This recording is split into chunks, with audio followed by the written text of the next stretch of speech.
Selanjutnya selaku khatib mengingatkan kepada diri khatib sendiri dan kepada jemaah sekalian untuk senantiasa meningkatkan ketakwaan kita kepada Allah Subhanahu wa taala. Takwa yang menjadi faktor penentu mulia tidaknya kita di sisi Allah Subhanahu wa taala.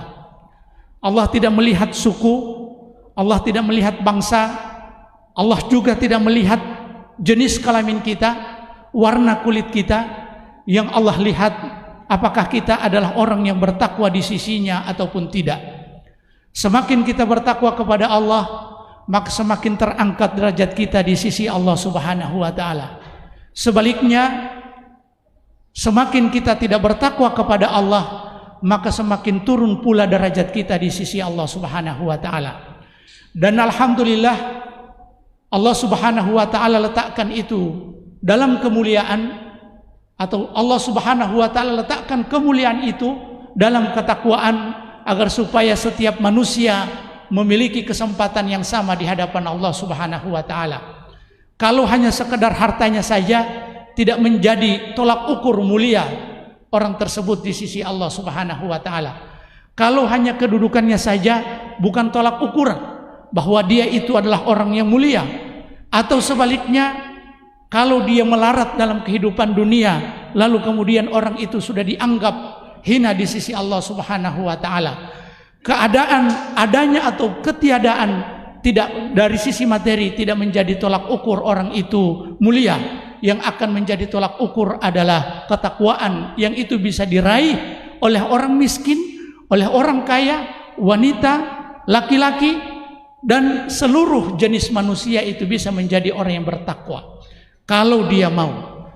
Sidang Jumat yang dirahmati Allah Subhanahu wa taala, 14 abad yang silam Rasulullah sallallahu alaihi wasallam memberikan perumpamaan yang sangat ajaib tentang kondisi persaudaraan umat Islam. Bahwa umat Islam ini adalah umat yang satu. Umat yang ketika mendapatkan musibah maka seluruh umat akan merasakannya. Rasulullah sallallahu alaihi wasallam mengatakan, "Mathalul mu'minina fi tarahumihim wa tawadduhim wa ta'atufihim."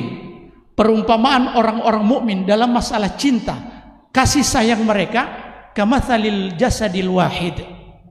Ibarat orang yang ibarat satu tubuh. Idza ishtaka minhu udwun, jika salah satu anggota tubuh ini merasakan sakit, tada'a sairul jasadi bil humma was sahar, atau bis sahar wal humma, maka seluruh anggota badan ini juga merasakan sakit dan hampir saja dia tidak bisa tidur disebabkan karena salah satu anggota tubuh sakit.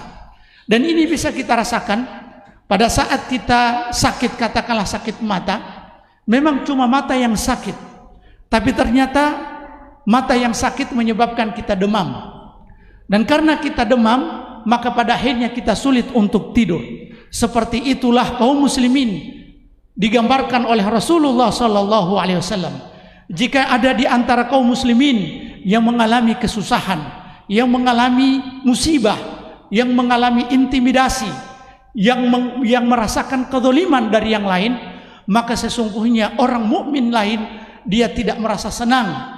Dia sesungguhnya merasa sakit sebagaimana yang dirasakan oleh saudara-saudaranya kaum muslimin. Sidang Jumat yang dirahmati Allah Subhanahu wa taala, di bulan Ramadan kemarin kita dipertontonkan dengan sebuah kezaliman. Yang kezaliman itu sudah berada di pelupuk mata kita, dan kezaliman itu dialami oleh saudara-saudara kita yang ada di Palestina. Satu negeri yang sangat mulia di mata umat Islam, negeri tempatnya berkumpul para nabi, negeri di mana Allah Subhanahu wa taala abadikan dalam Al-Qur'an untuk mengingatkan kepada kita bahwa negeri ini bukan negeri sembarangan. Allah Subhanahu wa taala sebutkan dalam Al-Qur'an, Subhanalladzi asra bi'abdihi lailan. Maha suci Allah Subhanahu wa taala yang memperjalankan hambanya di malam hari. Starting awalnya adalah minal masjidil haram ilal masjidil aqsa, dari masjidil haram ke masjidil aqsa. alladzi barakna haulahu linuriyahu min ayatina. Yang negeri itu kami berkahi di sekitarnya, dan tujuan Allah Subhanahu wa taala memperjalankan hambanya yaitu Rasulullah sallallahu alaihi wasallam dari Masjidil Haram ke Masjidil Aqsa. Tujuannya adalah memperlihatkan tanda-tanda kebesaran Allah Subhanahu wa taala. Masjidil Aqsa salah satu tempat yang disinggahi oleh Rasulullah sallallahu alaihi wasallam pada saat beliau melakukan Isra, lalu kemudian sebelum Mi'raj beliau singgah di Masjidil Aqsa. Yang Masjidil Aqsa ada usaha-usaha yang masif yang dilakukan oleh musuh-musuh Islam untuk menghilangkannya dalam peta kehidupan ini. Namun ketahuilah, Allah Subhanahu wa taala masih tetap menjaga Masjidil Aqsa dan Palestina, karena masih banyak orang-orang yang merasakan sakit apa yang dirasakan oleh saudara-saudaranya. Kemudian juga Allah Subhanahu wa taala mengingatkan kepada kita tentang Palestina, tentang Masjidil Aqsa, tentang Gaza, bahwa daerah itu adalah tempat berkumpulnya manusia-manusia di hari kiamat kelak, dan juga tempat dibangkitkannya manusia-manusia. Rasulullah sallallahu alaihi wasallam mengatakan bahwa Palestina itu adalah ardul mahsyar, bahwa dia adalah tempat dikumpulkan dan tempat dibangkitkan manusia di hari kiamat kelak. Sehingga ketika kita bicara tentang Palestina, kita bicara tentang Al-Aqsa, kepedulian kita terhadap Gaza, maka sesungguhnya ini adalah berangkat dari sebuah akidah yang tertanam, yang menghujam begitu mendalam di lubuk hati setiap orang-orang beriman. Persoalan Palestina tidak sekedar persoalan politik. Persoalan Palestina tidak sekedar persoalan kemanusiaan, tapi sesungguhnya persoalan Palestina adalah persoalan akidah. Ketika umat Islam masih memiliki akidah yang kuat, maka sesungguhnya saat itu pula dia akan terbangun, dia akan merasakan sakit apa yang dirasakan oleh saudara-saudaranya yang ada di Palestina, yang mereka dibombardir oleh orang-orang terlaknat, cucu-cucu Qiradah wal Khanazir, yaitu mereka Yahudi laknatullah alaihim. Sidang Jumat yang dirahmati Allah Subhanahu wa taala. Selanjutnya Palestina ini menjadi kiblat pertama, atau Baitul Maqdis atau Al-Aqsa menjadi kiblat pertama kaum muslimin. Kita tahu bersama dalam sejarah, sebelum turun ayat Allah Subhanahu wa taala yang berbunyi qad nara taqalluba wajhika fis sama falanuwalliyannaka qiblatan tardaha fawalli wajhaka syatral masjidil haram. Sebelum ayat ini turun, Rasulullah sallallahu alaihi wasallam menengadahkan tangannya ke langit, berdoa kepada Allah Subhanahu wa taala agar supaya kiblat orang Islam itu dipindahkan ke Ka'bah. Karena memang ketika Rasulullah sallallahu alaihi wasallam berada di Mekah, maka Rasulullah sallallahu alaihi wasallam bisa menjadikan Mekah atau kiblat Ka'bah itu satu kali dengan kiblat ke Baitul Maqdis. Namun setelah Rasulullah sallallahu alaihi wasallam pindah ke Madinah, hijrah bersama kaum muslimin, maka ini tidak memungkinkan karena arahnya berbeda-beda. Kalau seandainya ketika sholat menghadap ke Ka'bah, maka tidak mungkin menghadap ke Baitul Maqdis. Begitu pula sebaliknya. Maka Rasulullah SAW berbulan-bulan mengharap dan berdoa kepada Allah Subhanahu wa taala agar supaya dipindahkan kiblatnya ke Ka'bah yang berada di Mekah. Sehingga Allah Subhanahu wa taala turunkan ayat Allah Subhanahu wa taala fawalli wajhaka syatral masjidil haram. Artinya bahwa ini adalah merupakan kiblat pertama kaum muslimin. Dan kiblat pertama kaum muslimin jangan kita lupakan. Yang hari ini kiblat pertama kaum muslimin itu sesungguhnya berada dalam penguasaan orang-orang Yahudi. Memang kita bersyukur kepada Allah Subhanahu wa taala ketika Hamas mengumumkan bahwa mereka menang dalam peperangan, sehingga rakyat Palestina merayakan kemenangannya. Lalu kemudian Yahudi menyepakati gencatan senjata. Perlu kita ketahui, kita tidak boleh percaya kepada Yahudi. Yahudi itu memiliki sifat pengkhianat. Sejarah telah mencatat bahwa sesungguhnya pengkhianatan yang terjadi dalam sejarah itu sesungguhnya dipenuhi dengan lembaran-lembaran pengkhianatan Yahudi. Sebagaimana Rasulullah sallallahu alaihi wasallam melakukan kesepakatan yang kita sebut dengan piagam Madinah. Ketika Rasulullah sallallahu alaihi wasallam datang ke Madinah, salah satu yang dilakukan oleh Rasulullah sallallahu alaihi wasallam melakukan kesepakatan yang kita kenal dengan piagam Madinah. Ini piagam tertua dalam kehidupan kemanusiaan yang menunjukkan bahwa Islam itu adalah agama rahmatan lil alamin, bisa hidup dengan berbagai macam suku dan berbagai macam agama. Salah satu kesepakatannya adalah kesepakatan bersama menjaga kedaulatan Madinah, menjaga keamanan Madinah. Tapi ternyata itu tidak berlangsung lama. Yahudi di dalam perang Ahzab, mereka mengkhianati, bekerja sama dengan kaum Quraisy. Dan kerjasama ini diabadikan dalam Al-Quran karena membuat kaum muslimin begitu ketakutan. Wa idzaghatil absar wa balagatil qulubul hanajir wa tadhunnuna billahi dhununa. Wa balagatil qulubul hanajir. Jadi hati ini sudah sampai di tenggorokan, asam lambung naik karena mereka takut. Wa balagatil qulubul hanajir wa tadhunnuna billahi dhununa. Dan mereka sudah berprasangka kepada Allah yang bukan-bukan. Kenapa? Karena ada penyerangan dari depan, di mana kekuatan Ahzab, perang sekutu, sudah siap meluluh lantahkan Madinah. Ditambah lagi dengan cuaca yang sangat mencekam, cuaca yang sangat dingin, apalagi sudah bocor pengkhianatan orang-orang Yahudi, sehingga kaum muslimin begitu ketakutan. Dan Allah Subhanahu wa taala menggambarkan ketakutan kaum muslimin dalam Al-Qur'an akibat pengkhianatan Yahudi, yaitu mata sudah terpana, hati sudah sampai di tenggorokan, dan prasangka kepada Allah sudah bukan-bukan. Tapi kemudian Allah Subhanahu wa taala selamatkan kaum muslimin.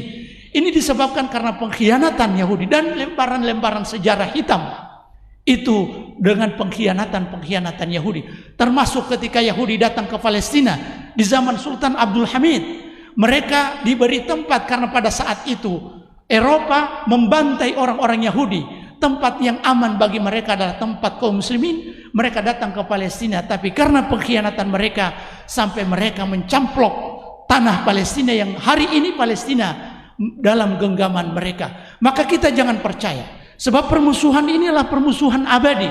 Allah Subhanahu wa taala menyatakan dalam Al-Qur'an, "Walan tarda 'ankal yahudu walan nasara hatta tattabi'a millatahum."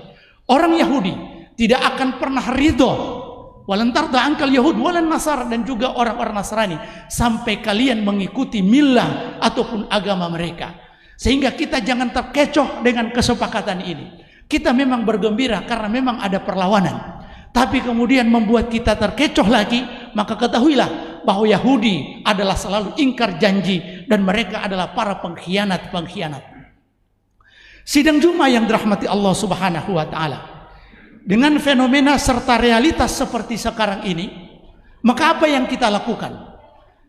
Apakah kita menunggu terjadinya atau terrealisasinya prediksi Rasulullah sallallahu alaihi wasallam?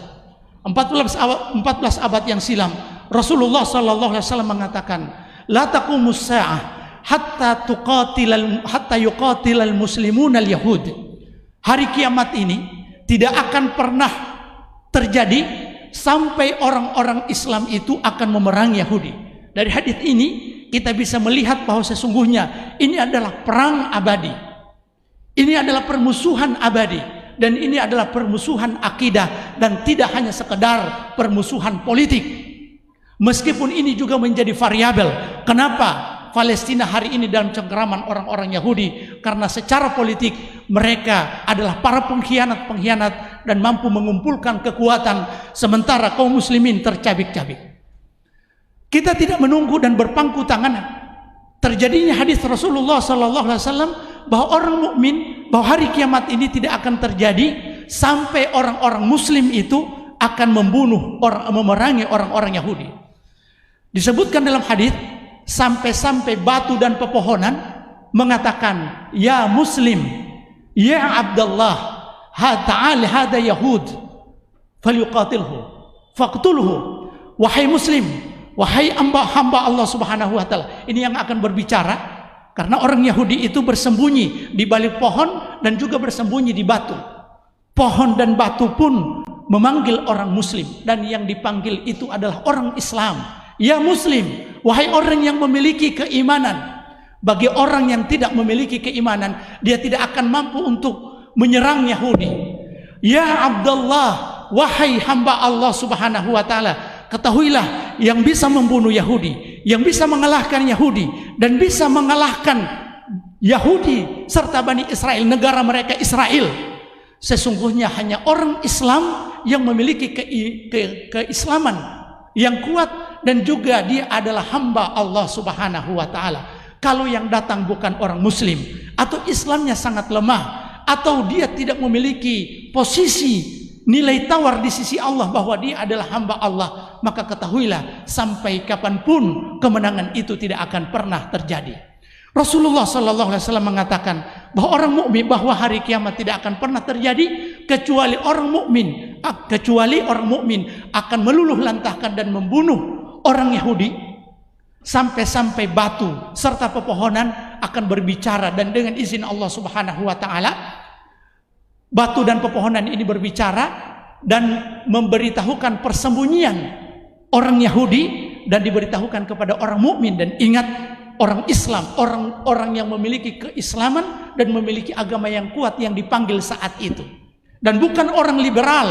Sampai hari ini orang liberal tidak bisa kita harapkan. Para munafikun yang mengaku beriman, lalu kemudian kemunafikan berada di hati mereka, bersemayam di hati mereka, sehingga justru yang terjadi ketika ada yang membantu Palestina, mereka memadamkan semangat tersebut dengan berbagai macam alasan, baik dari kalangan liberal ataupun dari kalangan orang-orang Islam yang munafikun, yang tidak punya kekuatan untuk melawan, dan tapi justru yang mereka lakukan sebaliknya, merontokkan dan meruntuhkan semangat jihad kaum muslimin untuk mempertahankan harga diri mereka yang berada di Palestina. Sidang Jumat yang dirahmati Allah Subhanahu wa taala, orang Yahudi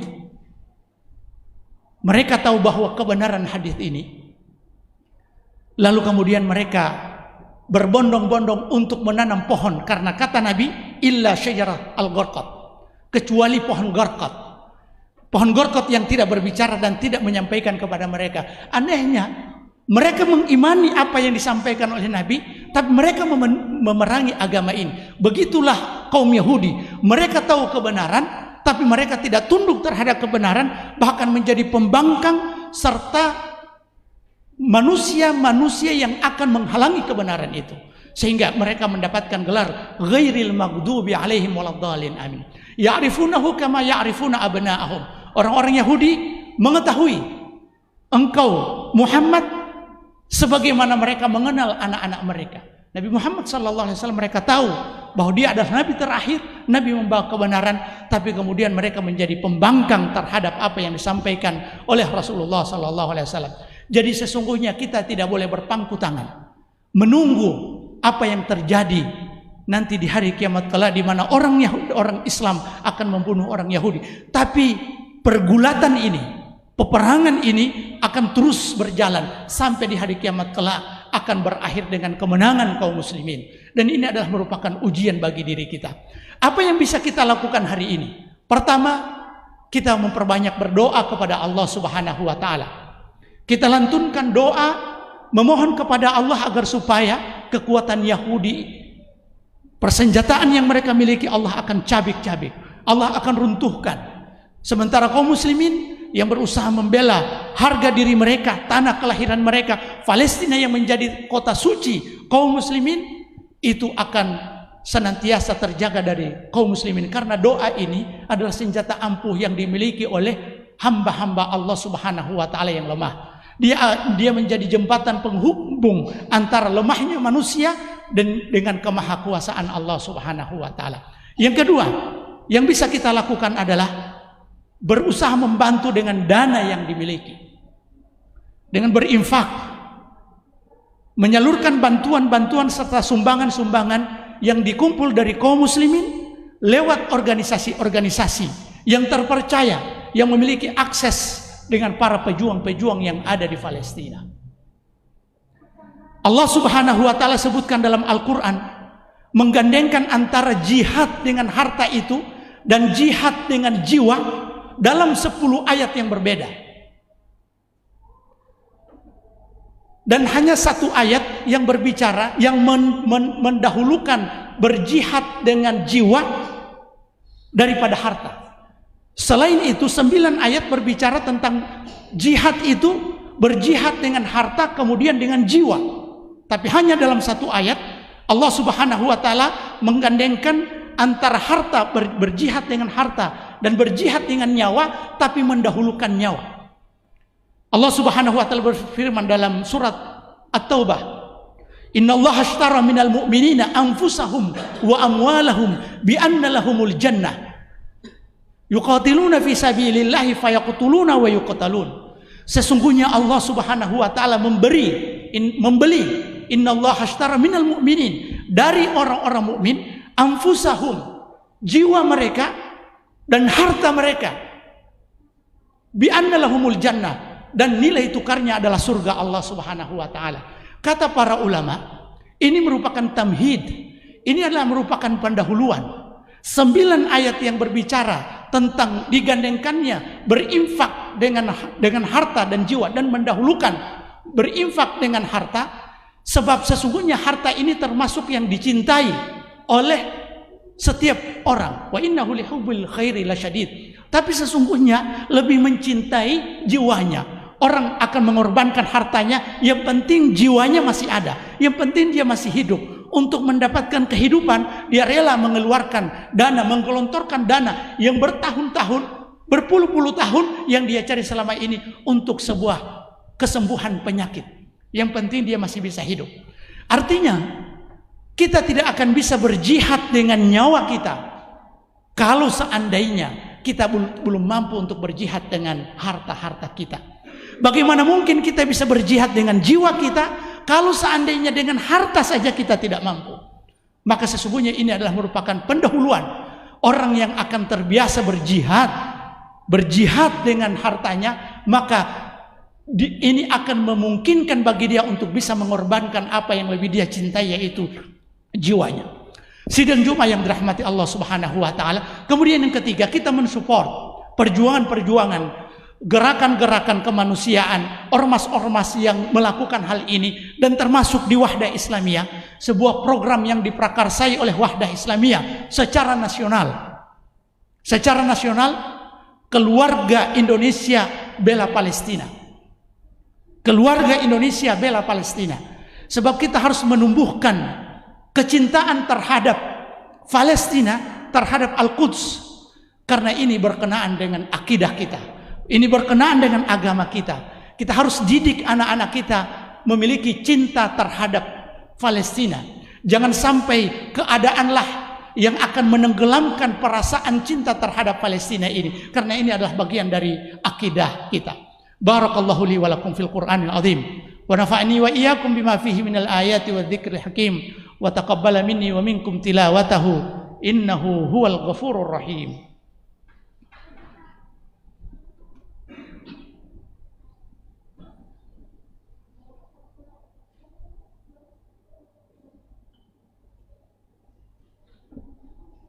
Alhamdulillahi hamdan katsiran kama amar. Asyhadu an la ilaha illallah wahdahu la syarika lah, wa asyhadu anna Muhammadan abduhu wa rasuluh. Allahumma salli wa sallim ala nabiyyina Muhammadin wa ala alihi wa ashabihi ajma'in. Ibadallah, ittaqullaha haqqa tuqatih wa la tamutunna illa wa antum muslimun. Sidang Jumat yang dirahmati Allah Subhanahu wa taala. Jika akidah yang bersemayam di hati kita tidak menjadi alasan terkuat untuk membela Palestina, jika komitmen beragama kita ternyata tidak menjadi alasan terkuat untuk membela Palestina, maka paling tidak yang harus kita munculkan adalah sisi kemanusiaan. Cukuplah kita menjadi manusia, bisa merasakan apa yang dirasakan oleh saudara-saudara kita yang ada di Palestina. Mereka dibombardir. Mereka tidak pernah tenang hidup mereka dengan keganasan dan kebiadaban Yahudi. Bukankah ini sudah cukup untuk membuat kita semakin bangkit dan bersemangat membantu Palestina?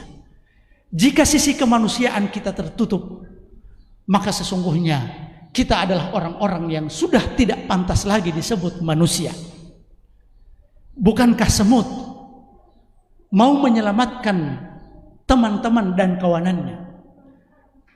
Ketika Nabi Sulaiman mau melewati satu tempat, hatta idza atau ala wadin naml, sampai mereka tentara Nabi Sulaiman melewati satu lembah, maka apa yang terjadi?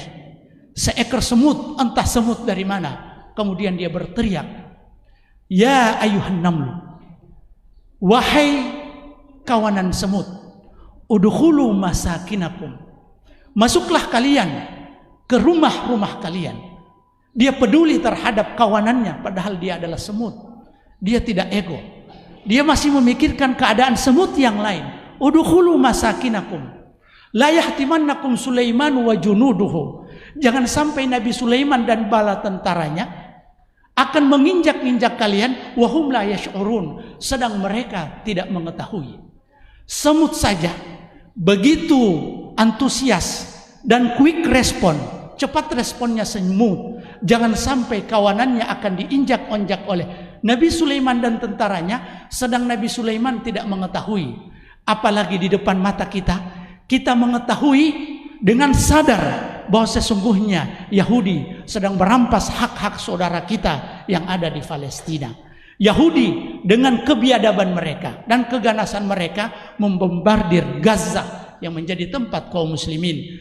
Ini cukup untuk membuat kita, alam sadar kita terhenyak, alam sadar kita terbangun. Lalu kemudian kita memiliki semangat untuk membantu saudara-saudara kita yang ada di Palestina.